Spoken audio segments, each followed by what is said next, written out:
How do you explain when things don't go as we assume? Or better, how do you explain when others are able to achieve things that seem to defy all of the assumptions? For example, why is Apple so innovative? Year after year after year after year, they're more innovative than all their competition. And yet, they're just a computer company. They're just like everyone else. They have the same access to the same talent, the same agencies, the same consultants, the same media. Then why is it that they seem to have something different? Why is it that Martin Luther King led the civil rights movement? He wasn't the only man who suffered in a pre-civil rights America, and he certainly wasn't the only great orator of the day. Why him?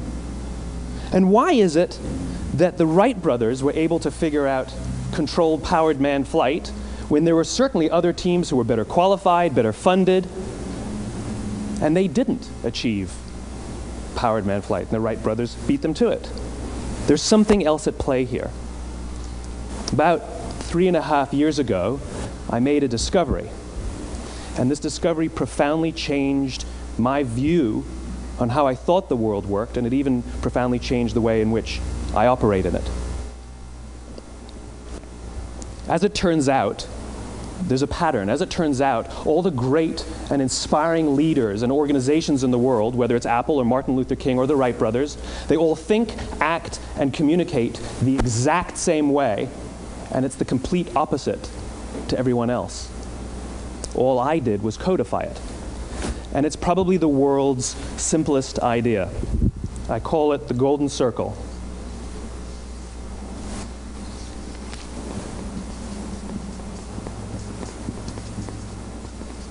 Why, how, what?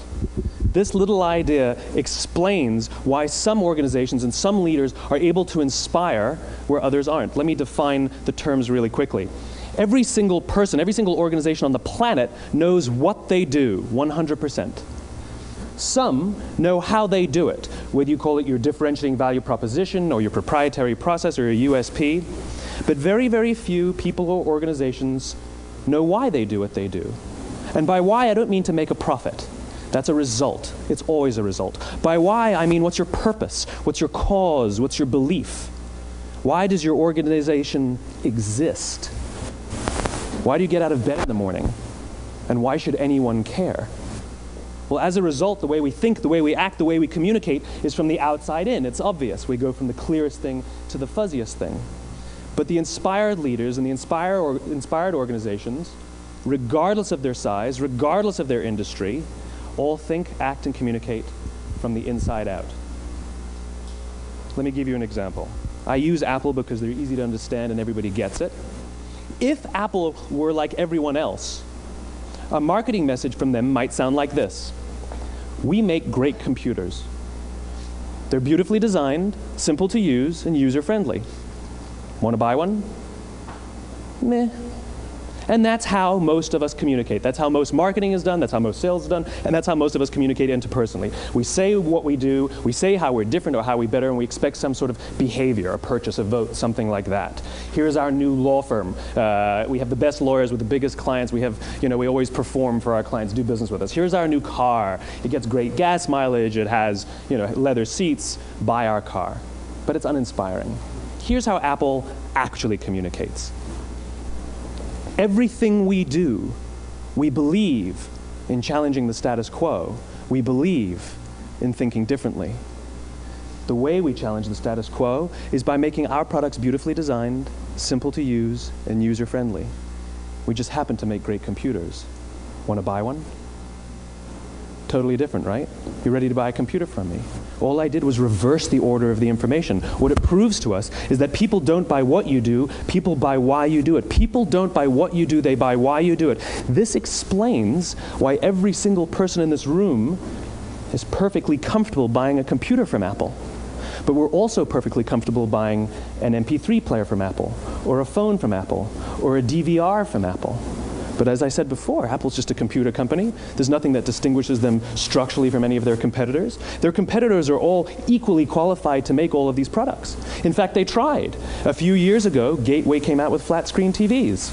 They're eminently qualified to make flat screen TVs. They've been making flat screen monitors for years. Nobody bought one. And Dell came out with MP3 players and PDAs. And they make great quality products, and they can make perfectly well-designed products, and nobody bought one. In fact, talking about it now, we can't even imagine buying an MP3 player from Dell. Why would you buy an MP3 player from a computer company? But we do it every day. People don't buy what you do, they buy why you do it. The goal is not to do business with everybody who needs what you have. The goal is to do business with people who believe what you believe. Here's the best part. None of what I'm telling you is my opinion. It's all grounded in the tenets of biology, not psychology, biology. If you look at a cross-section of the human brain, looking from the top down, what you see is the human brain is actually broken into 3 major components that correlate perfectly with the golden circle. Our newest brain, our Homo sapien brain, our neocortex, corresponds with the what level. The neocortex is responsible for all of our rational and analytical thought and language. The middle 2 sections make up our limbic brains, and our limbic brains are responsible for all of our feelings, like trust and loyalty. It's also responsible for all human behavior, all decision-making, and it has no capacity for language. In other words, when we communicate from the outside in, yes, people can understand vast amounts of complicated information like features and benefits and facts and figures. It just doesn't drive behavior. When we communicate from the inside out, we're talking directly to the part of the brain that controls behavior, and then we allow people to rationalize it with the tangible things we say and do. This is where gut decisions come from. You know, sometimes you can give somebody all the facts and your figures, and they say, I know what all the facts and details say, but it just doesn't feel right. Why would we use that verb? It doesn't feel right. Because the part of the brain that controls decision-making doesn't control language. And the best we can muster up is, I don't know, it just doesn't feel right. Or sometimes you say you're leading with your heart or you're leading with your soul. Well, I hate to break it to you, those aren't other body parts controlling your behavior. It's all happening here in your limbic brain, the part of the brain that controls decision-making and not language. But if you don't know why you do what you do, and people respond to why you do what you do, then how will you ever get people to vote for you or buy something from you, or more importantly, be loyal and want to be a part of what it is that you do? Again, the goal is not just to sell people who need what you have. The goal is to sell to people who believe what you believe. The goal is not just to hire people who need a job. It's to hire people who believe what you believe. I always say that, you know, there's, if you hire people just because they can do a job, they'll work for your money. But if you hire people who believe what you believe, they work for you with blood and sweat and tears. And nowhere else is there a better example of this than with the Wright brothers. Most people don't know about Samuel Pierpont Langley. And back in the early 20th century, the pursuit of powered man flight was like the .com of the day. Everybody was trying it. And Samuel Pierpont Langley had what we assume to be the recipe for success. I mean, even now, you ask people, why did your product or why did your company fail? And people always give you the same permutation of the same 3 things. Undercapitalized, the wrong people, bad market conditions. It's always the same 3 things. So let's explore that. Samuel Pierpont Langley was given $50,000 by the War Department to figure out this flying machine. Money was no problem. He held a seat at Harvard and worked at the Smithsonian and was extremely well connected. He knew all the big minds of the day. He hired the best minds money could find, and the market conditions were fantastic. The New York Times followed him around everywhere, and everyone was rooting for Langley. And how come we've never heard of Samuel Pierpont Langley? A few hundred miles away in Dayton, Ohio, Orville and Wilbur Wright. They had none of what we consider to be the recipe for success. They had no money. They paid for their dream with the proceeds from their bicycle shop. Not a single person on the Wright brothers' team had a college education, not even Orville or Wilbur. And the New York Times followed them around nowhere. The difference was Orville and Wilbur were driven by a cause, by a purpose, by a belief. They believed that if they could figure out this flying machine, it'll change the course of the world. Samuel Pierpont Langley was different. He wanted to be rich, and he wanted to be famous. He was in pursuit of the result. He was in pursuit of the riches. And lo and behold, look what happened. The people who believed in the Wright brothers' dream worked with them with blood and sweat and tears. The others just worked for the paycheck. And they tell stories of how every time the Wright brothers went out, they would have to take 5 sets of parts because that's how many times they would crash before they came in for supper. And eventually, on December 17th, 1903, the Wright brothers took flight.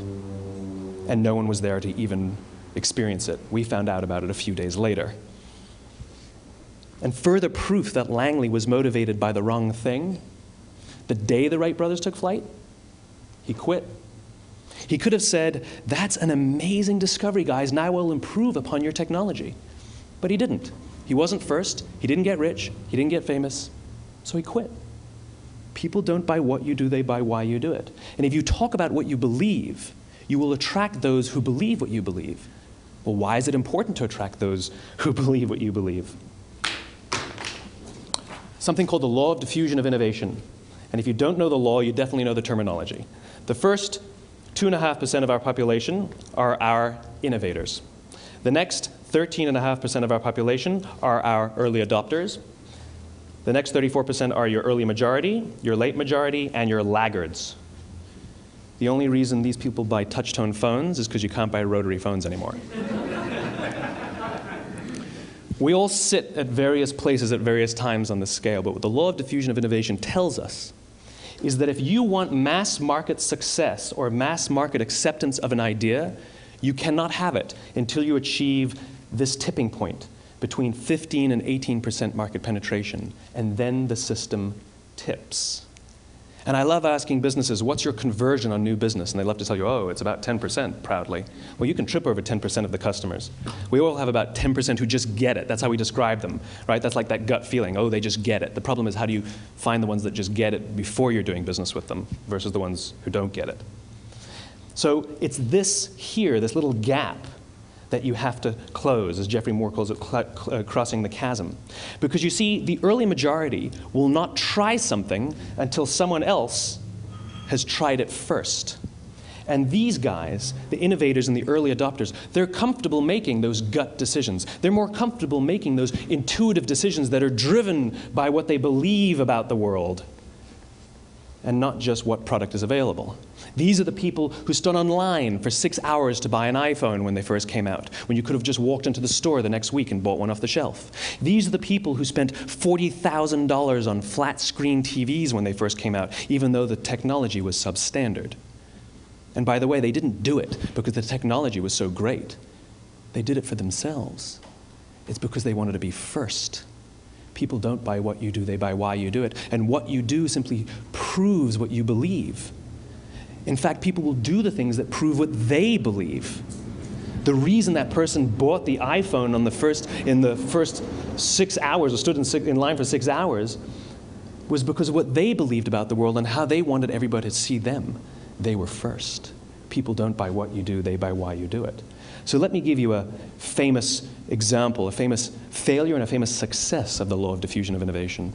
First, the famous failure. It's a commercial example. As we said before a second ago, the recipe for success is money and the right people and the right marketing conditions, right? You should have success then. Look at TiVo. From the time TiVo came out about 8 or 9 years ago to this current day, they are the single highest quality product on the market. Hands down, there is no dispute. They were extremely well-funded. Market conditions were fantastic. I mean, we use TiVo as a verb. I TiVo stuff on my piece of junk Time Warner DVR all the time. But TiVo is a commercial failure. They've never made money. And when they went IPO, their stock was at about $30 or $40 and then plummeted, and it's never traded above 10. In fact, I don't think it's even traded above 6, except for a couple of little spikes. Because you see, when TiVo launched their product, they told us all what they had. They said, we have a product that pauses live TV, skips commercials, rewinds live TV, and memorizes your viewing habits without you even asking.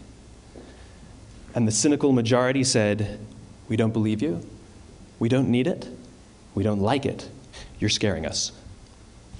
What if they had said, if you're the kind of person who likes to have total control over every aspect of your life, boy, do we have a product for you. It pauses live TV, skips commercials, memorizes your viewing habits, etc., etc. People don't buy what you do, they buy why you do it, and what you do simply serves as the proof of what you believe. Now let me give you a successful example of the law of diffusion of innovation. In the summer of 1963, 250,000 people showed up on the Mall in Washington to hear Dr. King speak. They sent out no invitations, and there was no website to check the date. How do you do that? Well, Dr. King wasn't the only man in America who was a great orator. He wasn't the only man in America who suffered in a pre-civil rights America. In fact, some of his ideas were bad. But he had a gift.